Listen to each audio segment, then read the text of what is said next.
sukacita. Amin. Mari kita siapkan hati kita untuk ibadah pada pagi hari ini. Besar setiamu,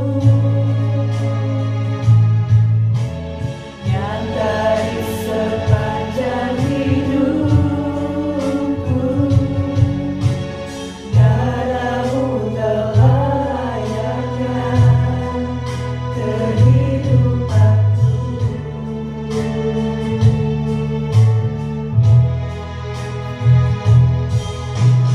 Tiada kata yang bisa lukiskan indahnya Kau Tuhan. Bagimu segala pujian dan kemuliaan.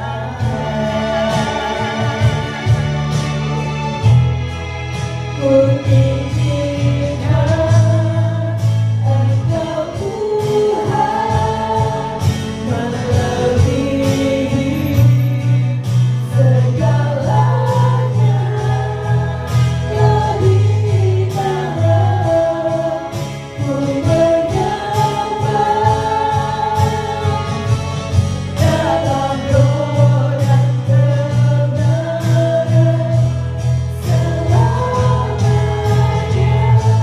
Tuhanlah kekuatan dan kasih-Mu, Dia gunung batu dan keselamatanku. Hanya padamu hatiku percaya. Kaulah menara dan kota perlindungan. Ku selalu bersyukur cinta-Mu padaku, takkan pernah berubah. Hatiku percaya, walaupun diterjang gunung-gunung beranjak, namun kasih setiamu tak pergikan itu. Di surga bertahta dalam kemuliaan. Dialah Tuhan Allah kita, Tuhan yang berkuasa, membela semuanya. Betapa hebat, betapa kuat, besarnya Allah kita. Dia berjaya atas semua perbuatannya. Betapa hebat, betapa kuat, besarnya Allah kita. Dia bernama Yesus Raja selamanya. Tuhan Allah kita. Yang selalu setia memenuhi keperluanku. Tak pernah Dia mengecewakan.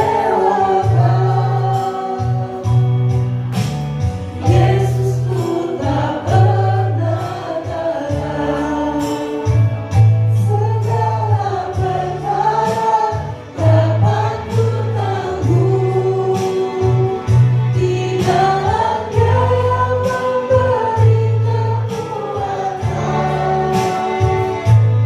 Tuhan Yesus penolong dan selamat. Tetap percaya, Tuhan setia. Puji Tuhan. Ya, saya yakin seluruh jemaat GBS Kalvari boleh mengalami kebaikan Tuhan di dalam kehidupan kita, dan itu harus menjadi bagian kita semua. Ya, itu harus menjadi bagian kita. Nah, judul firman Tuhan pada pagi hari ini adalah Experience Psalm chapter 23. Ya, itu bahasa Inggrisnya. Artinya mengalami Mazmur pasal 23. Ya. Nah, Mazmur ini adalah Mazmur yang paling populer. Ya, dari zaman saya masih kecil ada lagunya, ya. Karena memang di Mazmur ini mengandung janji-janji Tuhan. Dan seharusnya kita menghidupi, mengalami Mazmur 23 ini, saudaraku, ya. Dan Raja Daud mengajak kepada kita di Mazmur ini untuk memastikan bahwa dan mengingatkan kepada kita bahwa satu-satunya pemimpin yang bisa memimpin kita semua kepada jalan yang benar dan menuju tujuan yang tepat itulah melalui Yesus. Ya, puji Tuhan. Nah, kita akan lihat secara detail ya Mazmur 23 ini dan yang harus kita alami. Ya, Mazmur 23 ayat yang pertama mengatakan seperti ini. Kita sama-sama baca ya. Langsung slide berikutnya, itu langsung ayat. Oke. Ayat yang pertama ya. Kita sama-sama baca Mazmur Daud 1, 2, 3. Tuhan adalah gembalaku, takkan kekurangan aku. Ya, ini ayat yang pertama. Jadi di dalam Mazmur 23 ini ada 6 janji Tuhan yang akan yang sudah diberikan, diwahyukan kepada Raja Daud yang kita terima saat ini. Dan saudaraku yang lebih hebatnya lagi, saya mau bicara soal firman Tuhan dulu, Alkitab. Alkitab itu ditulis kurang lebih 1500 sampai 2000 tahun. Dari mulai perjanjian lama sampai perjanjian baru itu ditulis oleh orang yang berbeda di tahun-tahun yang berbeda dengan juga zaman yang berbeda, tetapi ada benang merah yang membuat semuanya saling berkesinambungan. Semua ahli Alkitab teologis mereka meneliti ada semacam benang merah yang menyambungkan. Jadi ketika kita baca firman Tuhan di sini, digenapi di perjanjian baru seperti itu, ya. Oke. Nah, dalam ayat 1 ini saudara menjelaskan kepada kita bahwa Tuhan adalah gembala kita dan kita adalah domba-dombanya. Ya, kalau bicara soal domba, ini menurut para ahli, domba adalah hewan yang bodoh. Ini maaf ya, kita diibaratkan metafora ya. Kita diibaratkan sebagai domba. Tetapi kalau menurut para ahli, domba itu hewan yang bodoh. Bukan kata saya ya. Ini kata para ahli, hewan yang bodoh. Ya, kenapa? Karena domba ini dia tidak bisa melindungi dirinya sendiri. Kadang nyasar. Ya, ada sekali waktu di luar negeri ya, saya lupa ceritanya. Cuman saya ingat ada kawanan domba lagi digembalakan gitu ya. Tapi tiba-tiba domba ini semua masuk ke jurang. Ada 450 ekor domba masuk jurang. Saudara tahu gara-gara apa? Gara-gara ada satu domba tiba-tiba nggak tahu kenapa dia mungkin ada hewan lain mau gigit apa, dia lari kencang masuk ke jurang. Yang 449 itu ngikutin semuanya masuk ke jurang. Akhirnya mati semua. Ya, oleh sebab itu domba itu harus digembalakan. Harus digembalakan. Tetapi Tuhan mengibaratkan Tuhan itu gembalanya. Kita ini domba-dombanya. Tapi bukan artinya Tuhan gini ya, anggap kita orang-orang bodoh gitu. Enggak. Malahan ada arti yang luar biasa ya. Bahwa kita adalah domba-dombanya ya. Kita perkuat dulu bahwa Tuhan adalah gembalanya. Dia menyebut dirinya sendiri sebagai gembala. Kita baca di dalam Yohanes 10 ayat 11, 14 dan 15. Ya, kita sama-sama baca 1, 2, 3. Akulah gembala yang baik. Gembala yang baik memberikan nyawanya bagi domba-domba. Akulah gembala yang baik dan aku mengenal domba-dombaku dan domba-dombaku mengenal aku, sama seperti Bapa mengenal aku dan aku mengenal Bapa. Dan aku memberikan nyawaku bagi domba-dombaku. Ya. Jadi sosok Tuhan sebagai gembala itu bertanggung jawab penuh atas kehidupan domba-dombanya. Seru. Ya. Bahkan nyawa gembala diberikan untuk domba-dombanya. Dan itu digenapi pada waktu Yesus mati untuk kita semua. Ya. Tapi dia nggak cuma mati, dia bangkit pada hari yang ketiga, menyatakan sebagai Tuhan dan memberikan kemenangan buat kita. Ya. Artinya saudara, dalam kehidupan kita, Yesus sebagai gembala itu berperan untuk memelihara kehidupan kita. melindungi kita, mencukupkan kita dari semua yang kita perlukan. Katakan amin. Amin. Makanya kata-kata selanjutnya di dalam ayat yang pertama, Tuhan adalah gembalaku, takkan kekurangan aku. Dalam bahasa Inggrisnya never lack, artinya itu tidak kekurangan sesuatu pun yang baik. Ketika Tuhan menjadi gembala, Dia memenuhi semua kebutuhan kita, bahkan sesuatu yang baik tidak terlewatkan, never lack. Kita tidak pernah kekurangan sesuatu pun yang baik. Ya. Karena Tuhan memberikan kecukupan dan Tuhan menyediakan segala sesuatu untuk domba-dombanya. Amin. Amin. Sama-sama katakan tidak pernah kekurangan. 1, 2, 3. Tidak pernah kekurangan. Itu janji Tuhan yang pertama. Ya. Di ayat yang kedua, ini janji Tuhan yang kedua. Ia membaringkan aku. Di slide yang kedua. Itu udah ayat soal. Ia membaringkan aku di padang yang berumput hijau. Ia membimbing aku ke air yang tenang. Ya. Jadi kerinduan Tuhan, ya, kerinduan Tuhan adalah meletakkan kita di padang rumput yang hijau dan air yang tenang, bukan di padang gurun yang gersang. Ya. Ini artinya Tuhan memberikan ketenangan total buat kehidupan kita. Karena saat ini yang dibutuhkan adalah ketenangan, ya, buat kita setiap orang. Bahkan orang-orang percaya membutuhkan satu namanya ketenangan, ya. Sepertinya Tuhan mau bicara gini sama kita.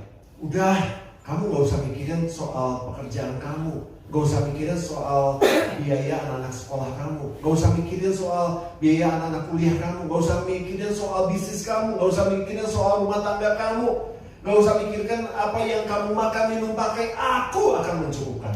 Seolah-olah sepertinya Tuhan mau menyampaikan itu dalam pewahyuan Mazmur 23 ayat yang kedua ini. Ia memberikan kepadaku, membaringkan aku di padang rumput yang hijau dan air yang tenang. Ya, kita coba relaxing sekarang, ya. Kita tutup mata sebentar, ya. Kita coba semua tutup mata, ya. Nah, saudara bayangkan saudara berbaring di rumput yang hijau, ada air yang tenang. 5 detik saja. Saudara membayangkan diri saudara ada di padang rumput yang hijau dan air yang tenang. 1, 2, 3, 4, 5. Buka matanya. Ya, begitu damai, ya. Kalau tadi saudara benar-benar membayangin saudara ada di padang rumput, ya, bebas dari semua kekacauan hidup saudara, bebas dari semua beban saudara. 5 detik aja. Ada damai. Itu yang Tuhan mau siapkan buat kita. Itu yang Tuhan mau siapkan buat kita. Ya. Ayatnya kita akan baca di dalam Yohanes 14 ayat 27. Tuhan memberikan damai sejahtera buat kita. Kita baca sama-sama itu ayat 3. 1, 2, 3. Damai sejahtera-Ku tinggalkan bagimu. Damai sejahtera-Ku kuberikan kepadamu. Dan apa yang kuberikan tidak seperti yang diberikan oleh dunia kepadamu. Janganlah gelisah dan gentar hati.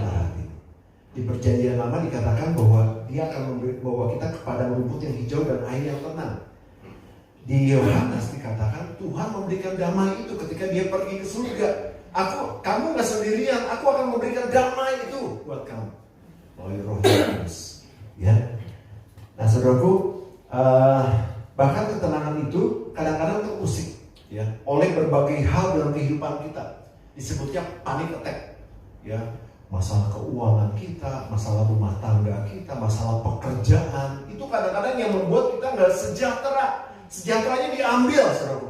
Ya, kalau saudara lagi enak-enak, ya, menyembah Tuhan, udah beres nih pulang dari tempat ini, tiba-tiba ada masalah di keluarga saudara, keuangan saudara, tagihan banyak, ya, utang di sana sini misalnya, terus saudara mikirin sesuatu, itu panic attack, saudara. Itu membuat kita jadi panik, dan itu kadang-kadang damai sejahtera itu jadi hilang, ya. Tapi yang Tuhan katakan, aku akan memberikan damai sejahtera itu tidak seperti yang dunia berikan, saudara. Damai sejahtera itu akan terus ada dalam kehidupan kita, dan Dia berikan satu firman Tuhan lain bahwa ketika kita menghadapi panic attack itu, kita harus tenang. Ya, kita baca ayatnya. 1 Petrus 5 ayat 7. Tuhan memberikan ketenangan buat kita seperti air yang tenang, Ya, kita baca sama-sama 1, 2, 3. Serahkanlah segala kekhawatiranmu kepadanya, sebab Ia yang memelihara kamu. Katakan amin. Amin. Jadi kita harus menyerahkan semua kekhawatiran kita soal keuangan kita. Maaf ya kalau ada yang punya hutang, ada yang punya kita harus yang punya hutang ditagih sama orang, kita punya cicilan misalnya, itu yang membuat kita jadi panik. Masalah rumah tangga kita, masalah hubungan dengan saudara, dengan keluarga, itu membuat kita damai sejahtera itu hilang. Tetapi di sini dikatakan serahkan semuanya itu kepada Tuhan. Serahkan masalah keuangan kita, masalah rumah tangga kita, masalah anak, masalah apapun juga serahkan sama Tuhan. Sebab Tuhan katakan apa? Sebab Aku yang memelihara kamu. Kita tidak akan pernah dibiarkan sendirian. Pasti ada solusi. Pasti ada jalan keluar. Ya, kadang-kadang ketika kita menghadapinya panik attack itu, bahasa Jermannya gurung-gusuh. Gimana ya? Jadi salah ngambil keputusan. Oleh sebab itu Tuhan memberikan ayat ini buat kita. Kita harus damai, ya, dan tenang supaya apa? Supaya decision maker yang kita buat nggak salah. Kalau orang dalam keadaan gurung-gusuh tadi, saudaraku, itu pasti salah mengambil keputusan. Yang harusnya diambil keputusannya jalannya B, dia ngambilnya A. Harusnya B, jadi salah jalan. Makanya Tuhan kasih ketenangan. Dan itu sesuatu yang berharga, yang luar biasa. Makanya kalau kita lihat orang-orang pengambil keputusan di perusahaan ya, itu kalau orang motivator ya, mereka memberikan satu bahan buat pengambil keputusan dalam perusahaan. Mereka harus dalam keadaan tenang. Kalau enggak, rapatnya ditunda dulu, pengambilan keputusan ditunda dulu, supaya mereka tenang dan mereka bisa mengambil keputusan. Itu secara fisik, secara duniawi ya, dan itu betul, sehingga mereka mengambil keputusan yang benar. Demikian pun dalam kerohanian kita, saudara. Tuhan memberikan ketenangan sehingga kita bisa mengambil keputusan, berpikir dengan tenang, dan Tuhan akan membimbing kita ke air yang tenang. Ya, puji Tuhan. Tuhan akan membereskannya semua masalah kita untuk kita semua. Dan Tuhan yang memelihara hidup kita. Amin, saudaraku. Nah, janji yang ketiga adalah Ia menyegarkan jiwaku. Ayat yang ketiga ya. Ia menyegarkan jiwaku. Ia menuntun aku di jalan yang benar oleh karena namanya. Ya, di ayat ini berarti bahwa Tuhan tidak membiarkan jiwa kita gersang, kering, ya, tapi Dia akan menyegarkan jiwa kita. Ya, karena Tuhan akan memberikan air. Ya, kalau kita kering, kerontang itu artinya apa? Kurang air. Ya, kalau tubuh kita kering kerontang kurang apa? Kurang makan. Ya, saudaraku ya. Nah, jadi kering itu biasanya kurang air. Ya, air di dalam firman Tuhan itu bicara soal keselamatan, saudaraku ya. Dan air ini merupakan air hidup yang siap dialirkan untuk kita. Kita baca ayatnya ya di dalam Yohanes 4 ayat 14. Ya, pewahyuan yang diberikan kepada Daud digenapi di dalam perjanjian baru. Yohanes 4 ayat 14. Tetapi sama-sama baca 1, 2, 3. Tetapi barang siapa minum air yang akan kuberikan kepadanya, ia tidak akan haus untuk selama-lamanya. Sebab air yang akan kuberikan kepadanya akan menjadi mata air di dalam dirinya yang terus-menerus memancar sampai pada hidup yang kekal. Ya. Air yang diberikan Yesus berarti keselamatan, dan air hidup ini harus diminum agar tidak haus lagi. Dan kata minum berarti itu berulang-ulang. Betul nggak? Kalau saudara hidup sekarang minumnya cuma sekali? Enggak, cuma hari ini enggak kan? Terus berulang-ulang. Tiap hari juga bisa 3 gelas, 5 gelas, 8 gelas gitu kan. Nah, demikian pula saudara, kita harus berulang-ulang meminum air hidup, berarti persekutuan kita dengan Yesus terus-menerus, saudara. Supaya apa? Supaya kita nggak haus lagi, supaya kita bisa mengambil nutrisi dari Tuhan, supaya kita bisa mengambil berkat Tuhan yang sudah Tuhan siapkan buat kita, saudara. Ya, Tuhan juga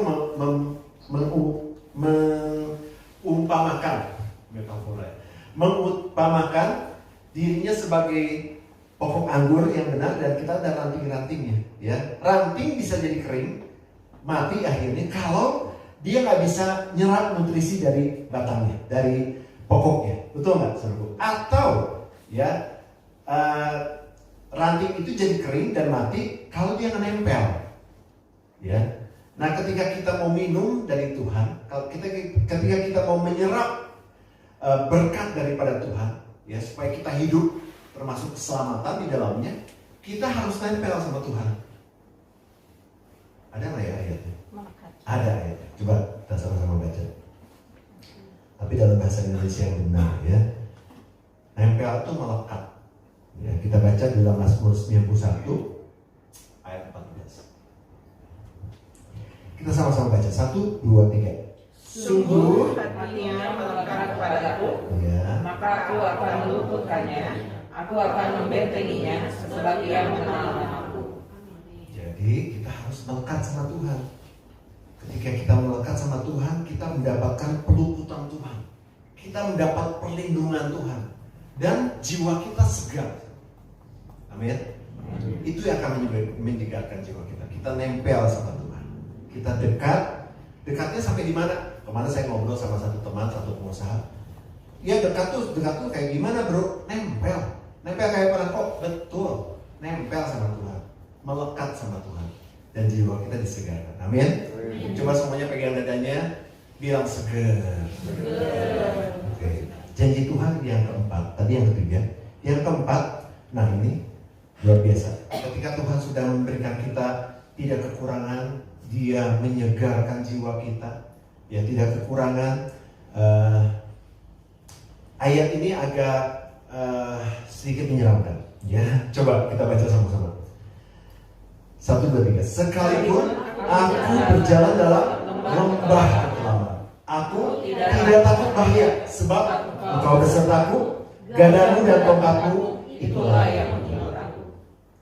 Kadang, tapi sering ya. Kadang, tapi sering Tuhan izinkan kita berjalan dalam lembah kekelaman. Tahu nggak lembah kekelaman apa? Nah, saya tampilkan dalam bahasa Inggrisnya. Ini bahasa Inggrisnya itu mendekati bahasa asli. Ya, bahasa Inggrisnya gini.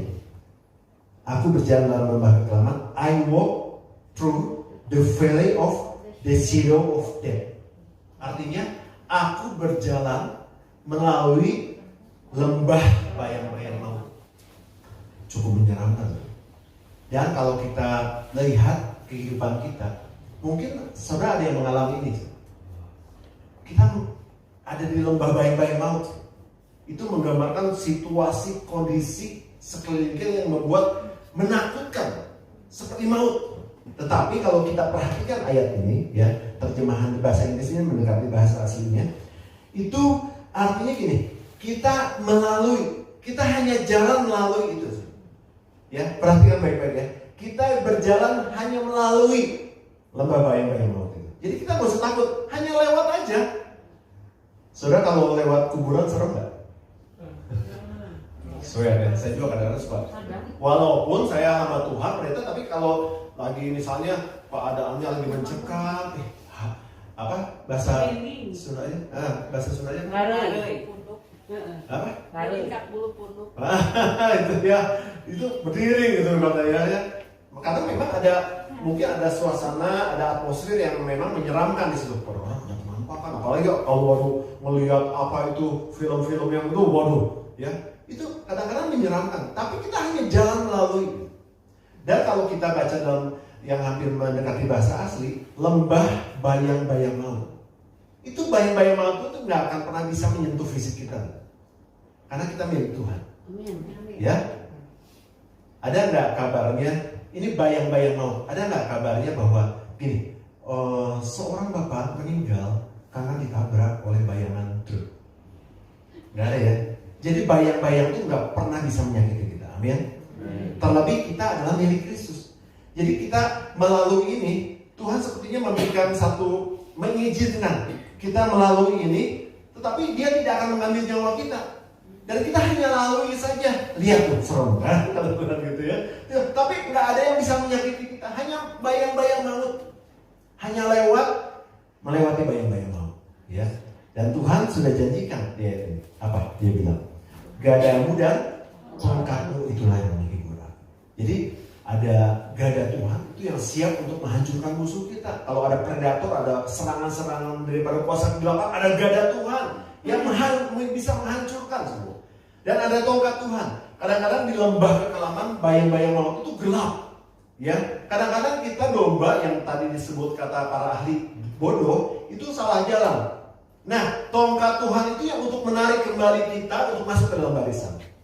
Kadang-kadang domba itu bandel, ya, karena kebodohannya bandel. Udah tahu Tuhan bilang lewat sini ya, tapi si domba ini ke kanan, gitu. Nah, tongkat gembala ini yang siap untuk menarik kembali ke dalam barisan, ya. Jadi ada gada Tuhan dan ada tongkat Tuhan. Amin, saudaraku. Itu janji Tuhan yang luar biasa. Ya, yang keempat dan yang kelima dikatakan, Engkau menyediakan hidangan bagiku di hadapan lawanku. Sama-sama baca. Engkau menurapi kepalaku dengan minyak, terus pialaku melimpah. Ayat ini bicara bahwa di tengah-tengah kesulitan, tantangan hidup yang tidak mudah, kesukaran yang menghimpit saudara, Tuhan tetap mengurapi saudara. Tuhan tetap memberkati saudara. Bukan sekedar cukup, tapi berlimpah. Amin. Sama-sama katakan pialaku penuh berlimpah. Pialaku penuh berlimpah. Ya, saya cerita soal piala sedikit. Ya, kemarin saya coba searching historinya. Jadi pialanya gembala itu bukan piala kayak orang juara gitu, bukan. Ternyata ada satu batu yang ukurannya cukup besar, dilobangin tengahnya. Itu piala gembala. Dilobangin tengahnya dan dalam. Untuk apa? Untuk diisi air. Itu adalah pialanya gembala. Sehingga ketika piala itu melimpah dengan air, kadang-kadang di bawahnya itu ada mata air, ya, supaya domba-domba yang digembalakan itu cukup minum. Sebetulnya domba itu kalau misalnya rumputnya nggak ada, minum aja cukup, mereka bisa hidup dan mereka bisa gemuk. Ya. Nah, piala itu yang di history ya, bahwa piala itu adalah batu yang berisi air yang dilobangin, itu buat minum domba-domba. Itu penuh melimpah. Itu bicara soal kelimpahan. Ya, musuh bicara soal keadaan yang tidak menentu, keadaan yang menekan, krisis. Di tengah seperti itu, Tuhan tetap mengurapi kita, Tuhan tetap memberkati kita semua. Bukan sekedar cukup, tapi berlimpah. Amin.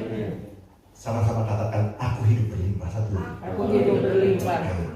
Itu yang kelima. Dan akhirnya yang keenam, janji Tuhan. Kita baca sama-sama. Kebajikan dan kemurahan belaka akan mengikuti aku seumur hidupku, dan aku akan diam dalam rumah Tuhan sepanjang masa. Dan janji Tuhan ini saudara untuk kita semua, bahwa Tuhan memberikan masa depan yang indah. Karena semua kebajikan dan kemurahan Tuhan akan mengikuti kita, mengejar kita. Di perjanjian baru ada ayatnya mengatakan dalam Matius 6 ayat 33 apa?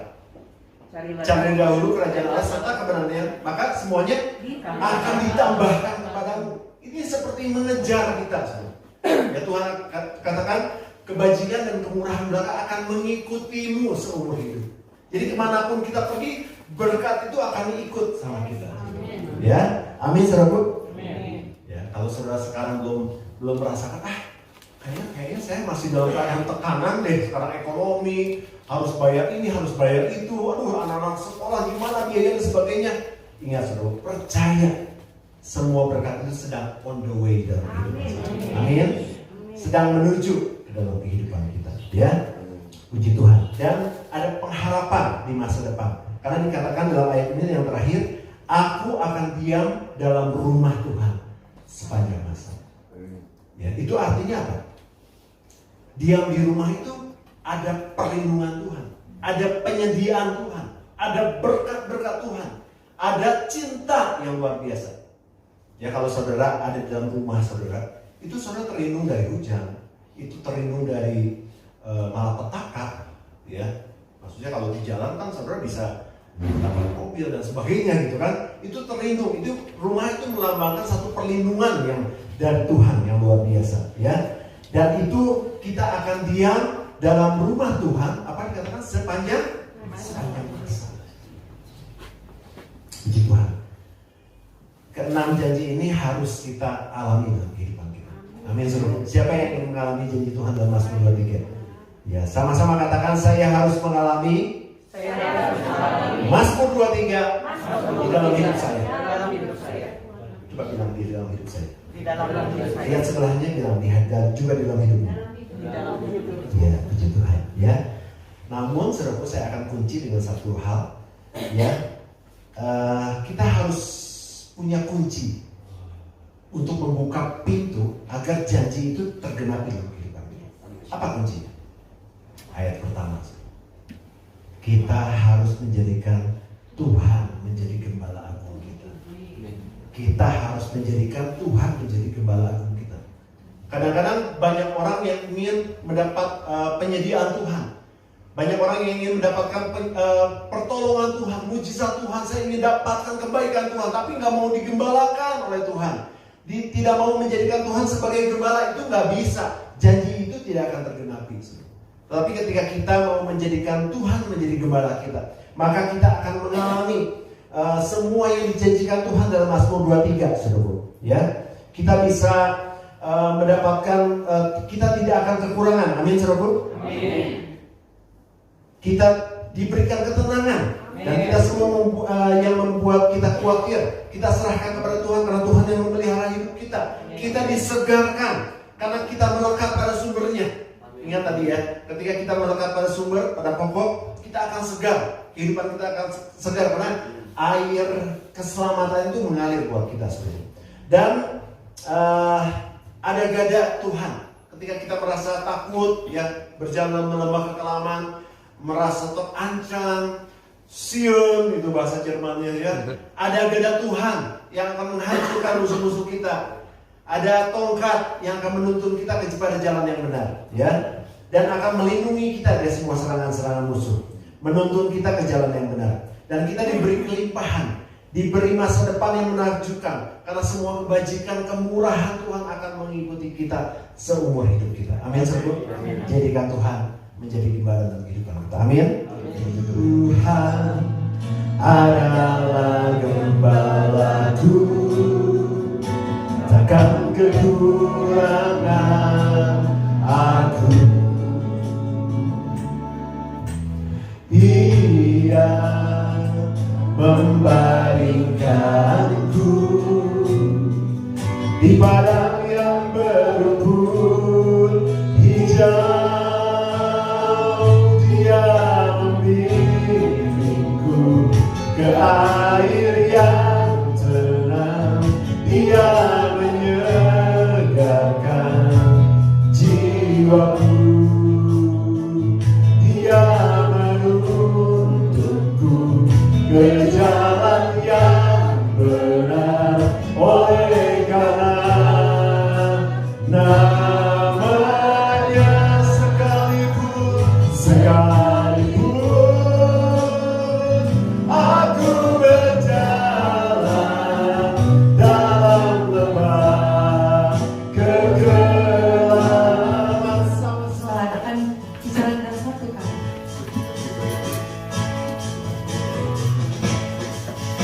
Jangan kamu khawatir, burung di udara tiap hari. Jangan kamu khawatir, bunga di padang yang hiasi. Jangan kamu khawatir, apa yang kau makan minum pakai. Jangan kamu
dan kami akan meraih semua itu, semua berkat-berkat Tuhan. Kami tidak perlu khawatir lagi apa yang akan kami makan, minum, dan pakai, karena Tuhan memelihara kehidupan kami.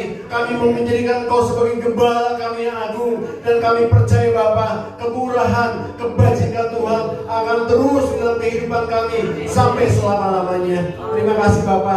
Hamba berdoa Bapa, kalau ada yang datang dalam keadaan kelemahan tubuh, Tuhan sudah berikan kekuatan. Yang dalam keadaan sakit, Tuhan sudah sembuhkan. Yang dalam masalah, kami percaya semua masalah kami sedang Tuhan selesaikan, dan kami bisa melihat kemuliaan Tuhan, kebaikan Tuhan akan terjadi dalam kehidupan kami Bapa. Terima kasih Bapa, terpuji nama-Mu. Kami juga berdoa untuk yang tidak hadir pada hari ini Bapa. Tuhan, kami tidak tahu masalah mereka, tetapi kami percaya Tuhan, Tuhan akan berikan kekuatan buat mereka. Tuhan akan sembuhkan kalau mereka sakit. Tuhan akan berikan penyelesaian masalah kalau mereka ada masalah, dan nama Tuhan dipermuliakan. Dan biarlah kami semua yang percaya kepada Tuhan Yesus, yang menjadikan Tuhan sebagai gembala kami akan melihat penyediaan Tuhan, pemeliharaan Tuhan sampai selama-lamanya. Terima kasih Bapa, terpuji nama-Mu Yesus, dari kekal sampai kekal. Saudaraku, mari kita angkat tangan, kita siap untuk terima berkat Tuhan.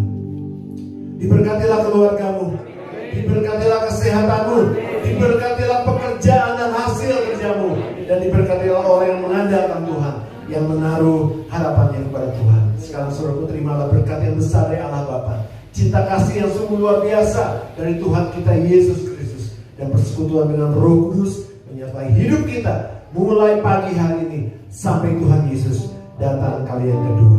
Tetap angkat tanganmu dan angkat pujian. Aku percaya Tuhan.